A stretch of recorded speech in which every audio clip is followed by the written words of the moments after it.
race winner Max Verstappen celebrates on the podium. Photo by Clive MasonGetty Images Sitting in Mercedes motorhome in the sweltering Sepang paddock a couple of hours after the denouement of yesterday's last ever Malaysian Grand Prix, Lewis Hamilton was clearly struggling to process his emotions from what had been a topsy-turvy weekend.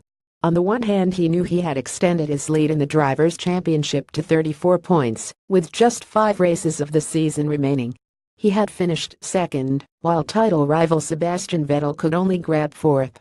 Combined with his win in Singapore 2 weeks earlier, that was a 31-point swing on the German in just a fortnight. He should have been happy. He knew, though, that this was another bullet dodged. In Singapore, where the Ferraris were clearly the pick of the pack, it was Vettel's reckless swerve across the track which took both himself and his teammate Kimi Räikkönen out, not to mention Red Bull's Max Verstappen. Here Vettel should have won by 30 seconds, so dominant was his car. Instead, an engine problem meant the German started from the back of the grid, while Räikkönen's car lost power en route to the grid. The Finn never started the race. It was another absolute gift for Mercedes, who struggled for pace all weekend. They were lucky that Hamilton's talent is such he can paper over cracks. The Briton took pole with a sensational lap, although still it required a mistake from Räikkönen in Vettel's problem, but could do nothing about Verstappen below in the race. The Dutch driver, who had celebrated his 20th birthday on Saturday, took just 4 laps to pass Hamilton and never looked back, celebrating his second win in the sport almost 18 months after his first. Hamilton's teammate Valtteri Bottas, meanwhile, struggled so badly he actually finished 20 seconds behind Vettel, having started 15 places in front.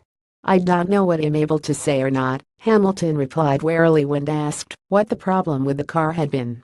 "I don't want everyone knowing all the problems we have, but I think it's unknown at the moment. We put on this update package which was supposed to have brought performance and downforce, but perhaps we aren't able to utilize the downforce. We definitely have work to do, that's for sure. It's strange because the car works in some places, but then, at hotter circuits like this, we have overheating of the tires and we struggle more." Hamilton said he was at least happy that the team had had a constructive debrief, which was why he was so late arriving for his media duties. Despite his clear exhaustion, he also insisted that his overriding emotions, ahead of a trip to China and then on to next weekend's Japanese Grand Prix, were positive. "Honestly," he said, "that debrief was one of the best debriefs we had. It's often the case, when you have a win there's not a lot to say. A lot fewer questions.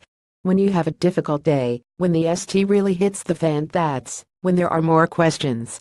I think my comments, Valtteri's comments, it was a real hit for us to discuss certain issues we've had, stuff you don't even know about that's been happening through the weekend that's just not acceptable for this great team." All in all, it was not a classic final Malaysian Grand Prix. The rain held off, which meant fewer fireworks than you sometimes see at Sepang. But it had its moments. Verstappen's win, by 12.7 seconds, was a welcome reminder of a rare young talent, and a nice moment for a driver who has suffered 7 retirements in his last 14 races. He had his father Jose and his sister Victoria out here too. "Yes, great start to a new decade for you," said his team principal Christian Horner over the radio. Vettel's drive from 20th on the grid to 4th at the finish was also superb, and he nearly passed Daniel Ricciardo too, but the Australian drove a superbly measured race himself to keep the charging German at bay.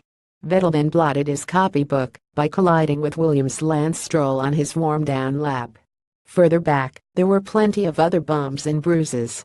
Haas driver Kevin Magnussen seemed to be involved in most of them, incurring the wrath of McLaren's Fernando Alonso, before Magnussen turned his ire on Renault's Jolyon Palmer, whom he labeled a FG lunatic. The Dane has plenty to ponder, with Alonso suggesting afterwards that the drivers were 191 of the opinion that he is not up to it. Hamilton added Suzuka is a much cooler circuit, and the corners are a little bit different.